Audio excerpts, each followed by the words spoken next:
হঠাৎ করে শনিবার পূর্ণ যুদ্ধবিরতির ঘোষণা দেয় ভারত ও পাকিস্তান। ঘোষণাটি এমন এক সময়ে এলো যখন ভারত পাকিস্তানের পারস্পরিক হামলা চলে যাচ্ছিল নিয়ন্ত্রণের বাইরে। সংঘর্ষ রূপ নিচ্ছিল নতুন মাত্রায়। শনিবার যুক্তরাষ্ট্রের স্থানীয় সময় সকাল ৮টার কিছু আগে প্রেসিডেন্ট ডোনাল্ড ট্রাম্প তার ট্রুথ সোশ্যালের এক পোস্টে জানান, যুক্তরাষ্ট্রের মধ্যস্থতায় সারারাত আলোচনার পর একটি পূর্ণ ও তাৎক্ষণিক যুদ্ধবিরতিতে রাজি হয়েছে ভারত ও পাকিস্তান। যুক্তরাষ্ট্রের পররাষ্ট্রমন্ত্রী মার্কো রুবিও বলেন, দুদেশ কেবল যুদ্ধবিরতিতে নয় বরং একটি নিরপেক্ষ স্থানে আলোচনা শুরু করতেও রাজি।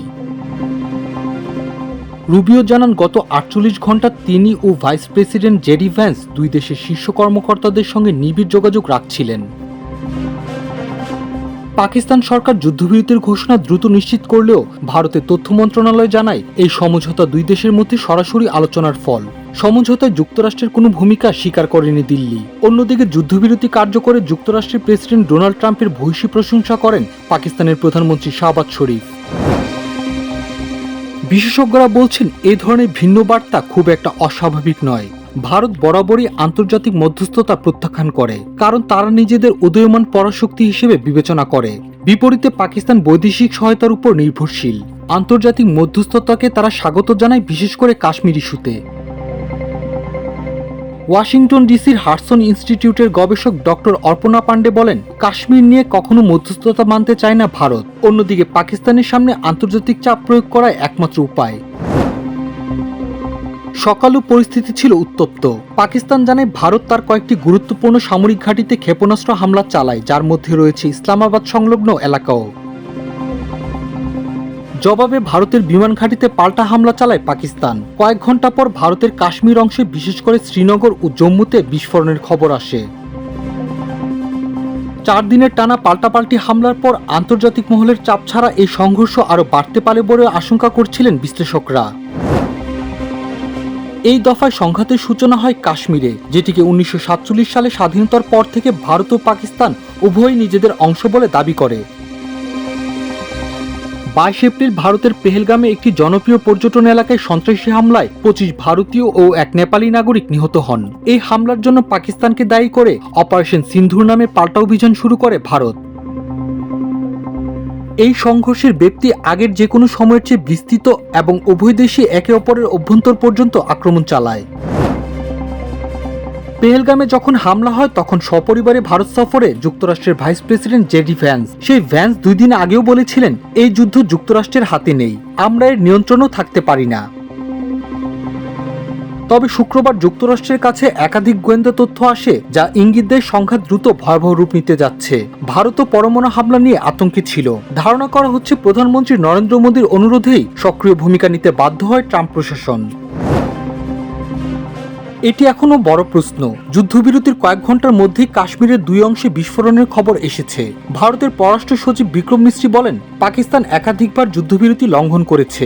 পাকিস্তানও একই অভিযোগ এনেছে ভারতের বিরুদ্ধে, তবে বলেছে যুদ্ধবিরতির সঠিক বাস্তবায়নে প্রতিশ্রুতিবদ্ধ ইসলামাবাদ। পর্যটক হত্যা পরবর্তী প্রতিক্রিয়ায় উভয় দেশই ভিসা বন্ধ, বাণিজ্য নিষেধাজ্ঞা, এমনকি পানি বন্টন চুক্তি সহ একাধিক প্রতিশোধমূলক পদক্ষেপ নিয়েছে। এসব পদক্ষেপ আদৌ প্রত্যাহার হবে কিনা তা এখনো স্পষ্ট নয়। শনিবার বিকেলে যুদ্ধবিরতিতে রাজি হওয়ার কথা জানায় ভারত ও পাকিস্তান। এর ঘণ্টাখানিক পরে ভারতের পররাষ্ট্র সচিব বিক্রম মিশ্রি অভিযোগ করেন, গত কয়েক ঘন্টার মধ্যে পাকিস্তান একাধিকবার যুদ্ধবিরতি সমঝোতা লঙ্ঘন করেছে। তবে পাকিস্তানের তথ্যমন্ত্রী আতাউল্লাহ তারা এই অভিযোগকে ভিত্তিহীন ও বানোয়াট বলে দাবি করেন। এদিকে ভারত ও পাকিস্তান যুদ্ধবিরতিতে প্রতিশ্রুতিবদ্ধ এবং শিগগিরই আঞ্চলিক শান্তি ও স্থিতিশীলতা ফিরিয়ে আনতে কাজ করছে বলে চীনের পররাষ্ট্রমন্ত্রীকে জানিয়েছেন ভারতের জাতীয় নিরাপত্তা উপদেষ্টা অজিত দোভাল। চীনের পররাষ্ট্র মন্ত্রণালয় এক বিবৃতিতে একথা জানিয়েছে। চীনের কমিউনিস্ট পার্টির কেন্দ্রীয় কমিটির রাজনৈতিক ব্যুরোর সদস্য এবং কেন্দ্রীয় পররাষ্ট্র দপ্তরের পরিচালক ওয়াং ই শনিবার ভারতের জাতীয় নিরাপত্তা উপদেষ্টা অজিত দোভালের সঙ্গে ফোনে কথা বলেন। পরে চীনের পররাষ্ট্র মন্ত্রণালয় থেকে দুজনের কথোপকথনের ভিত্তিতে এই বিবৃতি দেওয়া হয়। এতে বলা হয়, ভারতের পেহেলগাম হামলায় গুরুতর হতাহতের ঘটনা ঘটেছে। এর ফলে ভারত কঠোর সন্ত্রাস বিরোধী পদক্ষেপ নিতে বাধ্য হয়েছে। তবে ভারত ও পাকিস্তান যুদ্ধবিরতিতে প্রতিশ্রুতিবদ্ধ।